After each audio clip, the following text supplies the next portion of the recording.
Muito obrigado. Boa noite a todos. Em primeiro lugar, os desejos de muito boa campanha e os votos de muito sucesso, que serão um sucesso não apenas desta coligação, mas do país.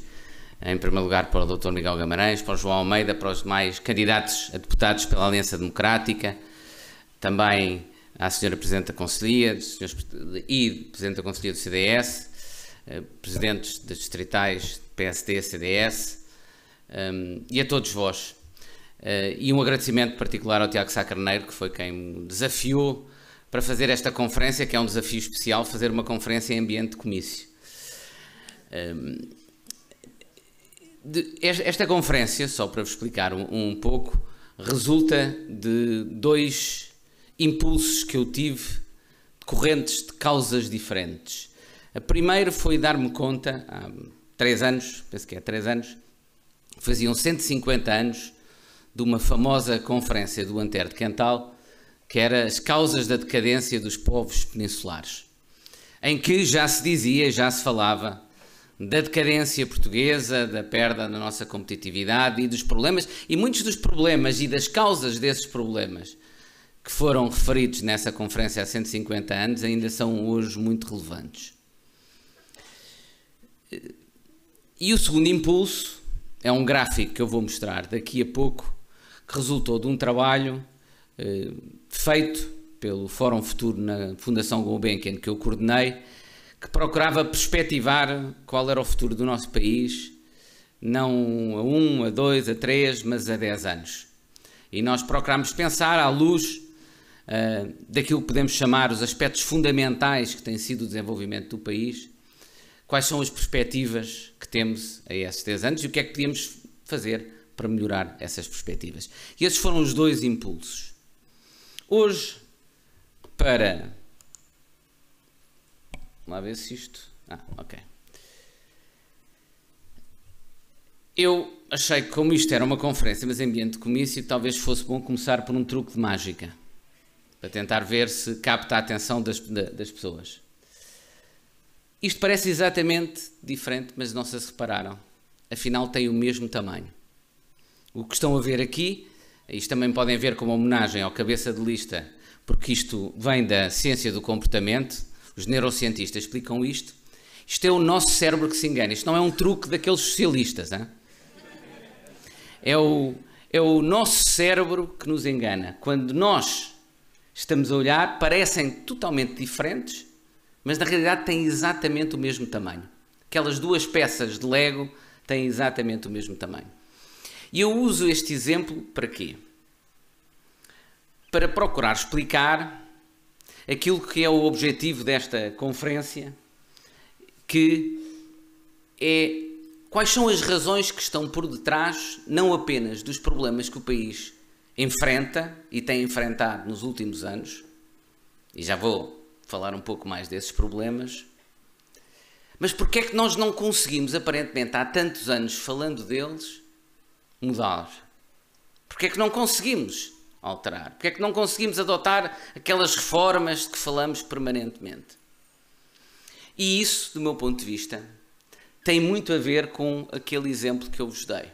Ou seja, se nós nos damos conta de que o nosso próprio cérebro nos pode enganar, nos pode dizer que estamos a ver uma coisa e na realidade essa coisa é diferente daquela que o nosso cérebro nos diz que é o que estamos a ver, nós temos de ter consciência de como é que nós corrigimos esses nossos problemas.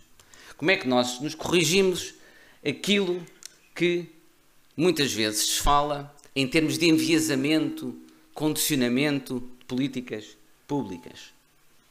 Tem aqui uma série de termos técnicos, alguns deles da ciência do comportamento, que explicam porque é que nós muitas vezes, quando olhamos as coisas de uma forma, na realidade não as vemos como elas são, mas estamos a vê-las de uma forma distorcida.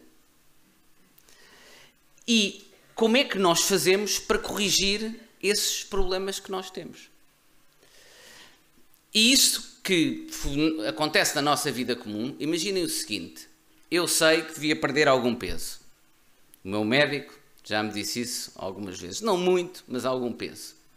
Eu sei o que é que devia fazer para perder peso e todos nós temos esse problema. Mas depois é muito difícil agirmos de forma consequente com isso, indo ao ginásio todos os dias, fazendo exercício todos os dias. Então o que é que nós fazemos para corrigir esses nossos enviesamentos? As nossas dificuldades de fazer aquilo que nós sabemos devíamos fazer, mas temos muita dificuldade em saber. Por exemplo, combinar com os amigos jogar 3 vezes por semana futebol. Nós aí disciplinamos e estamos, se quiserem, a corrigir essa dificuldade que nós temos de cumprir com o compromisso necessário para fazer exercício e perder peso. Ora, se quiserem, esse exemplo que funciona na nossa vida pessoal também tem de funcionar nas políticas públicas. Ou seja, só estruturando os nossos processos de decisão de forma a corrigir este conjunto de enviesamentos de representação. Ou seja, nós sabemos que podemos falar muito, por exemplo, da necessidade de coesão territorial. Mas se os votos estão todos concentrados em certas partes do território, por muito que falemos da coesão territorial no país, por muito que falemos da descentralização, o que vai acontecer é que as políticas públicas vão continuar a favorecer as partes do país onde estão mais concentrados os votos, onde está mais concentrado o poder. Como é que nós podemos corrigir isso? Temos de desenhar instituições, processos de decisão, formas de pensar, de decidir as políticas públicas que corrijam essas formas que nos induzem a agravar esse tipo de desvirtuações. No fundo, nós temos de pensar que os problemas que temos, para serem resolvidos, exigem desenhar processos de decisão, pensar a forma como vamos decidir, tal como fazemos na nossa vida pessoal, na nossa vida privada, de forma a colocar-nos na posição de tomar as melhores decisões possíveis. Se nós não pensamos na qualidade das instituições, na qualidade dos nossos processos de decisão, vamos continuar a passar anos a falar sobre os problemas que temos, a necessidade de reformar, a necessidade de os corrigir, sem nunca o conseguir fazer. Vai acontecer o mesmo que na nossa vida pessoal. Vamos continuar anos a dizer que temos de perder peso, temos de fazer exercício, mas se não nos organizarmos de forma a ter os comportamentos adequados a isso, no dia a dia acabamos por não ir ao ginásio. No dia a dia não resistimos a comer mais aquele bolo e, portanto, continuamos a fazer os mesmos erros. Ora, é isso que nos leva e que, do meu ponto de vista, nos tem levado a este quadro. E este é o gráfico que esteve, se quiserem, na origem desta minha conferência, que o Tiago viu, numa versão bem mais longa do que aquela que vão ter hoje, garanto-vos, prometo, e esta promessa é para cumprir. E que foi um gráfico que foi feito no âmbito desse estudo na Gulbenkian e que me surpreendeu em mim mesmo. E acho que é muito contraintuitivo em relação àquilo que todos nós pensamos do país. Nós dividimos basicamente os últimos 75 anos do país em 3 períodos, cada um de quase 25 anos. E o que foi terrível para mim constatar é que os 25 anos, praticamente 25 anos, em que o país não convergiu com a Europa, os únicos 25 anos dos últimos 75 em que não convergimos com a Europa, são os últimos. São os últimos. Tivemos, ao longo desses 3 períodos de 25 anos, dentro desses 3 períodos de 25 anos, temos sempre períodos em que convergimos mais e outros que convergimos menos. Mas se olharmos para eles como blocos, e basicamente é até ao 25 de Abril, é democracia. Os primeiros 25 anos de democracia, e em particular, incluindo os períodos da adesão europeia, da União Europeia. E depois os últimos 25 anos, e o período, a diferença que nós estabelecemos foi a adesão ao euro, o período em que o país teve um pior comportamento económico, basicamente um comportamento de estagnação e regresso à divergência com a Europa, foi o período desde a adesão ao euro, praticamente os últimos 25 anos. não tendo nunca tido um comportamento brilhante ao longo destes 75 anos, mas tendo alguns momentos, curiosamente, aqueles quase sempre, de adesão a espaços económicos europeus, a adesão à União Europeia e antes, em ditadura, à zona EFTA, que foram os períodos de mais crescimento do país. E, portanto, a questão que eu me coloquei é o que é que explica isto? E o que é que explica porque é que nós não conseguimos agir para corrigir isto? São 25 anos, e já agora, se calhar não é por acaso, grande maioria desses anos com governação socialista. Acresce que não é apenas um problema de estagnação económica e divergência económica. Essa estagnação e divergência económica tem reflexos sociais profundos e tem também uma dimensão social profunda. Mesmo onde melhoramos pouco. Continuamos com uma baixíssima mobilidade social. São precisos 5 gerações para as pessoas subirem uma classe social em Portugal. Isto é terrível, isto devia-nos mesmo mobilizar-nos para fazer alguma coisa. Como é que é possível o país aceitar que continue a ser assim? 17% da população está em risco de pobreza. Os níveis de desigualdade melhoraram um pouco, mas muito pouco, e continuamos acima da União Europeia em termos de desigualdade, continuamos a ser mais desiguais que a maior parte dos países europeus, mas sobretudo, mesmo aquilo que melhoramos por baixo. A diferença entre o salário médio, mediano em termos técnicos, e o salário mínimo é cada vez menor em Portugal. Mais de 50% dos portugueses ganham um salário próximo do salário mínimo. O salário médio real em Portugal cresceu apenas 0,32% ao ano desde 2002. 5,2% em 16 anos.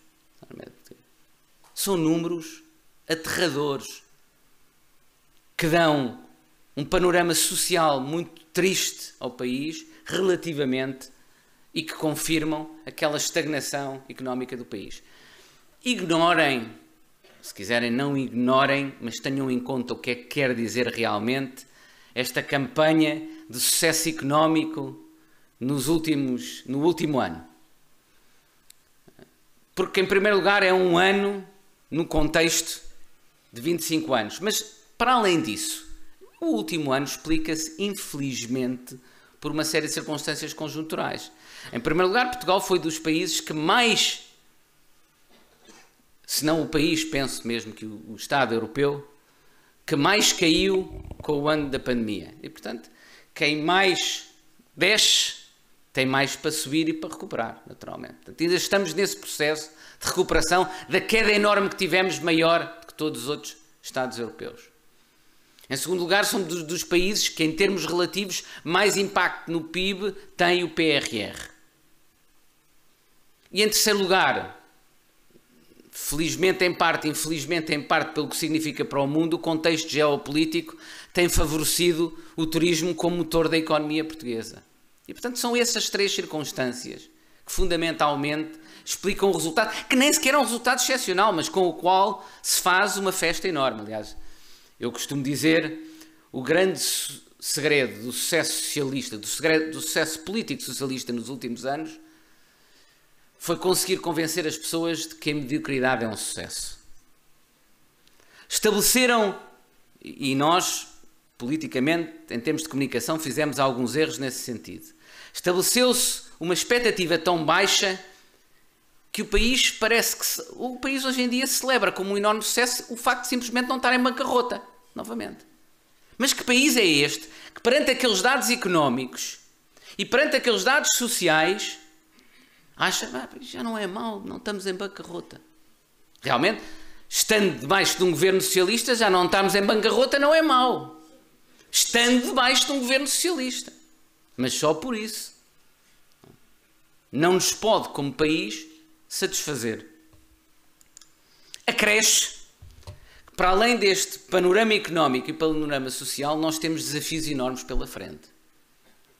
Já nem falo dos desafios que o mundo nos traz em termos da transformação digital, da inteligência artificial, o impacto que isso vai ter na organização da sociedade e economia, dos desafios geopolíticos que temos neste momento enormes no mundo.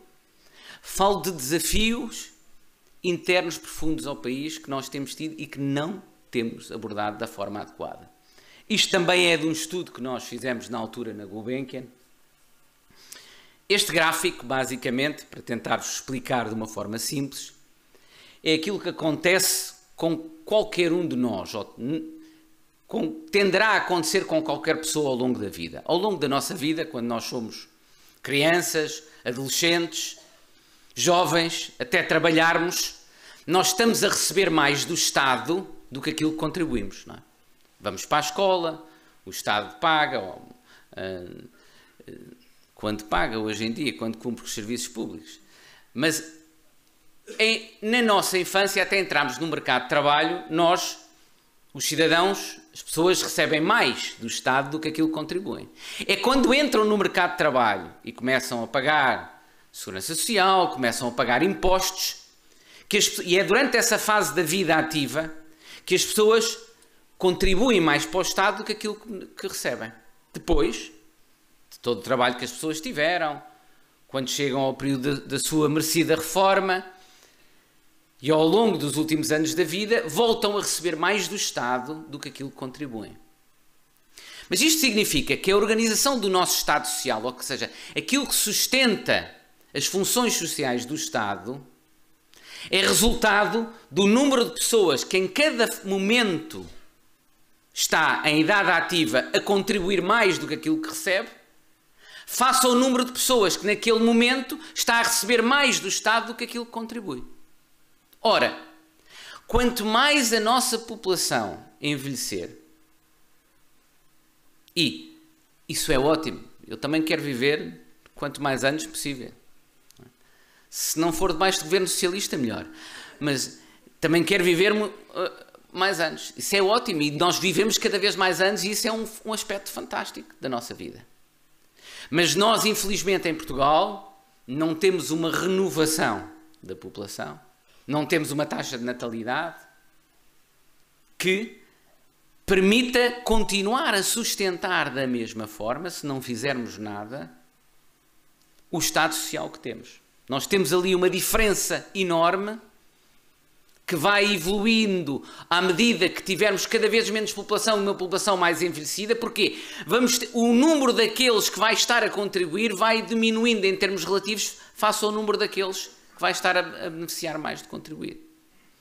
E isto significa um desafio enorme em termos de saldos primários estimados. Foi um estudo feito por vários economistas da Faculdade de Economia Nova de Lisboa, para o país nos próximos anos se nós não fizermos nada.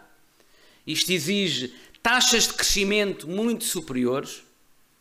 O Partido Socialista diz que a taxa de crescimento do programa da AD é muito ambiciosa. Bem, se não for aquela, nós vamos ter um problema muito sério. Muito, muito, muito sério. Nós temos que ter aquela e esperar nos anos seguintes ainda vir a ter uma taxa de crescimento maior. Temos de agir a vários níveis. A nível de saldos migratórios positivos, temos de agir a nível da taxa de natalidade, temos de agir a nível do crescimento, porque senão vamos ter um problema muito grande de sustentabilidade do nosso Estado. E temos também desafios novos que têm a ver com desigualdades territoriais e desafios intergeracionais. Os jovens, é aquilo que temos assistido, em particular, têm hoje menos oportunidades e maior dificuldade no acesso a casa, maior instabilidade no emprego. E isso explica porque é que, infelizmente, aquela que muitos dizem, e bem, que é a geração mais qualificada de sempre, tem vindo a sair para o país. Ora, tudo isto, este panorama triste, infelizmente, que temos, mas que eu não quero que esta realidade vos desencoraje, vos desincentive, vos torne cínicos. Eu quero que vos mobilize para mudar. Vos mobilize para fazer as coisas de uma forma diferente. Porque, como dizia o Einstein, insanidade é continuar a fazer as coisas da mesma forma, esperando que elas mudem. Temos de mudar. Temos de fazer alguma coisa para mudar. Quais são as causas desta realidade económica e social do país. Não é fácil, há várias hipóteses, é importante nunca confundir essas várias hipóteses, eu não vou entrar em detalhes, eu vou só elencar muito rapidamente algumas dessas causas, porque eu não quero ser muito longo, ainda por cima temos vários oradores e temos outros oradores que é muito importante ouvirmos hoje. Nós podemos falar de várias como podendo contribuir para isto.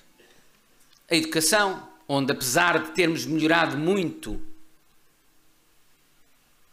continuamos em muitos aspectos no global a ser menos qualificados que outros países, e para mim a educação é dos temas que mais me preocupa neste momento, porque depois do país ter tido uma evolução extraordinariamente positiva até 2015, de 2015 para cá, e os dados são claros, ouve-se falar do PISA, mas não é apenas do PISA, vários rankings internacionais de educação, a partir de 2015 o país voltou a piorar em termos de resultados na educação, e de forma significativa.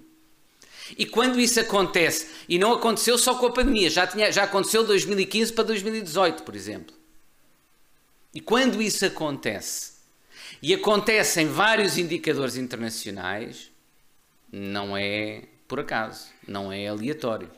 Temos de tirar consequência sobre as mudanças de política pública que ocorreram desde 2015 até agora. E temos de fazer alguma coisa. Temos de mudar. E a relação entre educação e crescimento é talvez daquelas que têm uma causalidade mais estabelecida. Ou seja, é bastante claro, há argumentos muito fortes de quanto maior o nível educacional, maior o crescimento económico dos países, maior o desenvolvimento económico dos países. Também temos problemas ao nível da transferência de conhecimento. Não basta ter pessoas mais qualificadas como temos em Portugal. Temos mais cientistas. É necessário termos capacidade de transferir esse conhecimento do nosso sistema científico para as empresas e já agora também para a administração pública, por exemplo. Senão não tiramos partido dele, não tiramos valor desse conhecimento que tem vindo a aumentar no país, dessas qualificações reforçadas que temos no país. Também continuamos a ter inúmeros problemas ao nível dos chamados custos de contexto, a matéria da burocracia do país, o funcionamento do sistema de justiça. Temos, embora de forma muito díspares, mas por exemplo no domínio administrativo e fiscal, uma morosidade enorme, brutal, e tudo isso depois implica o quê? Destruição na concorrência, quer dizer, falta de capacidade de atrair investimento, falta de segurança para as empresas e para os investidores, se não sabem se o sistema jurídico é eficaz na garantia das normas e da aplicação das normas iguais para todos os operadores económicos. Portanto, isso tem consequências em todo um conjunto de matérias. Temos tido os níveis mais baixos de investimento público nos últimos anos. Os governos do Dr. António Costa conseguiram uma coisa extraordinária, que é ter um investimento público inferior àqueles dos anos da Troika.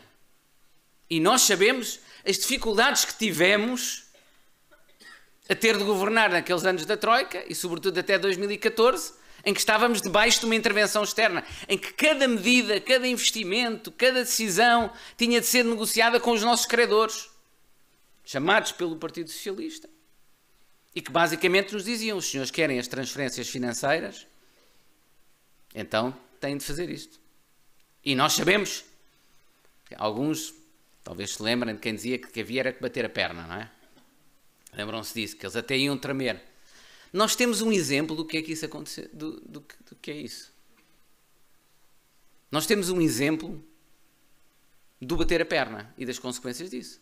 Foi o que fez a Grécia com o Sr. Varoufakis. O que é que isso levou? A um novo resgate, mais 55 mil milhões de euros, se não me engano era um valor à volta disso, e mais medidas de austeridade para os gregos. Tiveram mais cortes de salários, mais cortes de pensão e durante mais tempo. Era bom não termos tido que tomar aquelas medidas. Era bom não termos tido que fazer escolhas tão difíceis. Mas não nos deixaram alternativa. Quem deixou o país naquelas condições não deixou alternativa, mas de fazer essas escolhas difíceis. muito difíceis, muito dolorosas, e felizmente foi a capacidade e a resiliência do povo português que permitiu a Portugal ter o sucesso que teve de sair tão rapidamente da intervenção externa, ter recuperado rapidamente a credibilidade que permitiu depois repor salários, repor pensões. As pessoas já nem se lembram, as pensões foram quase todas repostas ainda no governo de Passos Coelho, as pessoas nem se lembram. Depois falam de narrativas políticas, foram quase todas, só a pensão mais elevada é que não chegou a ser reposta ainda no governo de Passos Coelho. No último ano da governação de Passos Coelho, todas as pensões foram, com exceção das mais elevadas. Mas todas essas decisões difíceis, e num contexto muito mais favorável, sem troika, tendo o país saído da emergência financeira, este é o resultado extraordinário de investimento público de um governo de esquerda em Portugal. O investimento público nos últimos anos, há dados muito interessantes, não é suficiente sequer para repor o capital público, ou seja, para consertar fazer a manutenção dos edifícios dos hospitais, fazer a manutenção das escolas. O Estado não teve. E nunca na história dos fundos europeus em Portugal, nunca tivemos uma taxa tão elevada de dependência de investimento público dos fundos europeus. Ou seja, em Portugal praticamente nos últimos anos não houve investimento público que não viesse dos fundos europeus. O Orçamento de Estado não tinha dinheiro para investimento público. Aquilo a que assistimos hoje em dia, no dia a dia das pessoas, nos serviços públicos, na saúde, na educação, é reflexo disto mesmo. E é reflexo de opções políticas que foram tomadas nesse sentido. Não é fruto do acaso. Não é fruto de subitamente deixarmos de ter professores. É estranho, não sabíamos, não imaginávamos e de repente afinal já não temos professores suficientes. Afinal não temos médicos, como é que é possível? Tanta surpresa. Não. É fruto de decisões que foram tomadas com este nível de investimento. Num contexto em que o país tinha muito mais capacidade de investimento do que tinha durante o período da Troika. Eu não vos vou passar, este é outro dado muito interessante, que é seguramente muito revelador, que é o esforço fiscal. Há vários dados, nós podemos olhar para a taxa nominal de IRC, taxa efetiva. Eu gosto particularmente deste, que é mais complexo, embora também mais contestado por alguns, que é o esforço fiscal das empresas e que é bem revelador do ónus que isto implica para a atividade económica em Portugal e indiretamente para o crescimento económico em Portugal. O nosso grau de centralização, continuamos a ser um país mais centralizado. O Dr. António Costa diz que fez a maior reforma do Estado, era a reforma de descentralização, que era basicamente um envelope que ele dava aos municípios, quando não os obrigava, pois não tinha nada lá dentro. Foi delegar obrigações nos municípios, em alguma matéria, que é diferente de transferir poder, transferir competências em matéria. O que ele tentou foi usar os municípios para suprir a falta de capacidade de investimento da administração central. Foi o que ele fez. Ele chamou a isso descentralização. Ele é muito bom realmente. É um político muito hábil, não é? Mas como eu digo, é importante ter em conta que a habilidade na política pode ser uma vantagem, mas não é uma virtude. São duas coisas muito diferentes. Ele é hábil, não é virtuoso. E muito menos virtuoso foi para a economia e para o país. E temos também um capital social muito reduzido. O que é que isto quer dizer, capital social, já agora? É a falta de confiança. Os portugueses são dos povos europeus que menos confiam uns nos outros. E menos confiam ainda nas instituições públicas. E isto é terrível na relação dos Estados, do Estado com os cidadãos e dos cidadãos com o Estado. Na confiança que os cidadãos têm de ter uns nos outros, por exemplo, para a economia funcionar melhor. Isto é reflexo, por exemplo, de um mau sistema de justiça. Se o sistema de justiça funcionar melhor, o grau de confiança mútua que as pessoas podem ter umas nas outras é muito melhor. E a economia funcionará melhor. Isto está explicado. Quanto maior for isto que se chama de capital social, que é no fundo a rede social, o confiarmos uns nos outros, estarmos disponíveis para nos ajudarmos uns aos outros, quanto maior for esse capital social, está estudado, maior tende a ser o crescimento, maior a taxa de expectativa de vida, todo um conjunto de variáveis muito positivo. Bem, eu quero concluir explicando porque é com aquelas causas todas, o que é que está a montante disto tudo. E o que está a montante destas causas todas, do meu ponto de vista, é porque nós sabemos, nós temos o diagnóstico feito em muitos aspectos. Nós sabemos aquilo que temos de mudar. Porque é que é tão difícil depois mudar? Bem, a minha opinião, aquilo que eu defendo, é que tem muito a ver, precisamente, com o não termos instituições, processos de decisão, uma cultura de decisão, uma cultura de funcionamento, uma forma de funcionamento das nossas instituições públicas, da nossa política, que seja conducente às melhores decisões e às reformas que são necessárias. É aquilo que eu vos dizia há bocado.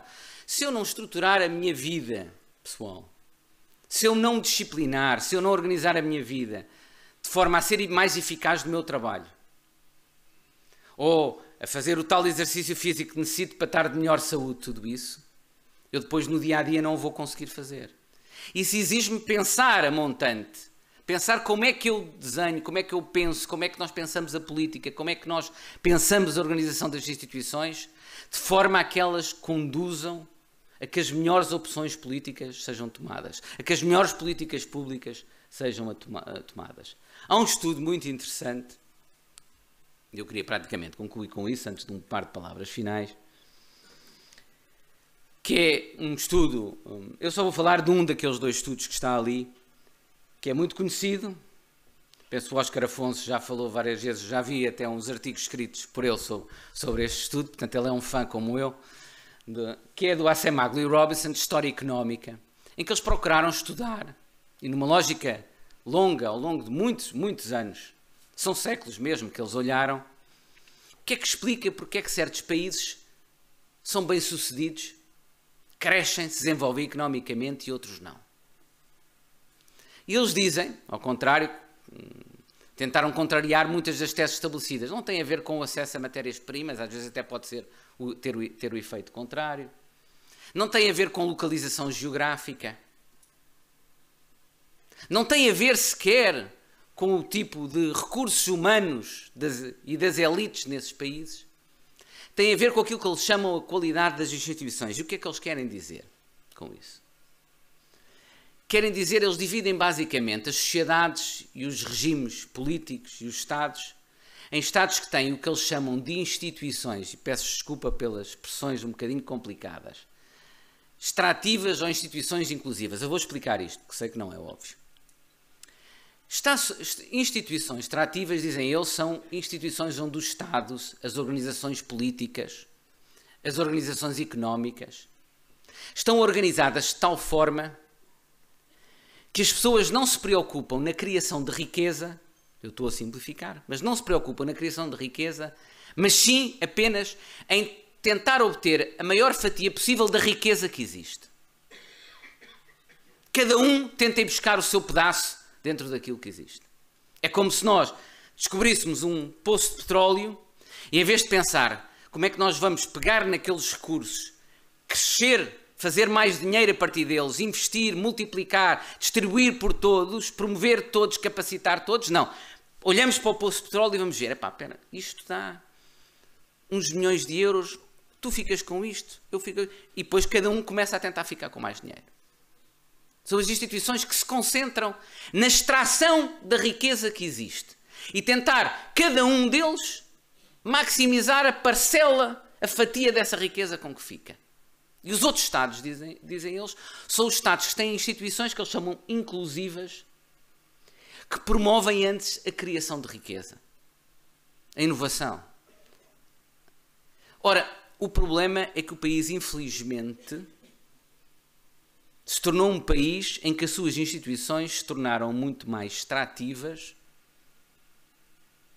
em que a cultura política dominante que tem governado o país se concentra muito mais em dar a certos grupos, com base na sua proximidade ao poder, uma fatia maior da riqueza do que em criar riqueza para distribuir por todos. Este é o problema fundamental do país. É termos uma cultura e instituições que se centraram e focaram nisso. E se quiserem, meus amigos, eu acho que esse é o principal desafio que nós temos nestas eleições e para o futuro.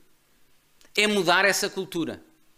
E para mudar essa cultura, a primeira coisa é mudar aqueles que são os principais intérpretes que têm promovido, alimentado, protegido essa cultura. O Partido Socialista é o partido que mais tem exemplificado esta lógica de funcionamento. De que o poder existe para, através dele, se repartir a riqueza existente e reparti-la de acordo com a proximidade ao poder de diferentes grupos de interesse. Em alguns casos, uma proximidade puramente eleitoral. Noutros casos, uma proximidade ainda mais perniciosa, infelizmente. Ainda mais legalmente controversa, se quiserem. E o Partido Socialista é o partido que tudo tem feito para não alterar esta cultura. É o bastião desta forma de lidar, fazer políticas públicas, organizar o Estado. E nós temos de mudar isso. E a mudança, meus amigos, só pode vir de nós. Não há outra alternativa para a mudança em Portugal que a Aliança Democrática. Isso é algo que temos de tornar claro a todos os portugueses, que eles percebam isso, mas também temos de gerar confiança nos portugueses de que nós vamos ser os intérpretes dessa mudança. Também é uma responsabilidade para nós.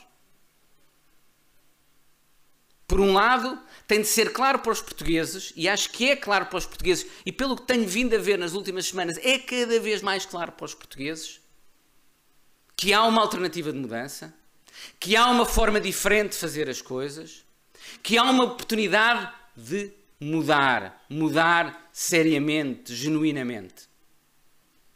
E por outro lado, compete-nos a nós e é a nossa responsabilidade, e é uma responsabilidade que temos agora e nos próximos dias, de comunicar. E depois de dia 10 de março, de cumprir. Que é a responsabilidade de ser os verdadeiros intérpretes dessa mudança, de ser consequentes com essa mudança, de gerar confiança nos portugueses em que podem acreditar que connosco as coisas vão mudar e depois cumprir com essa mudança. Muito obrigado a todos.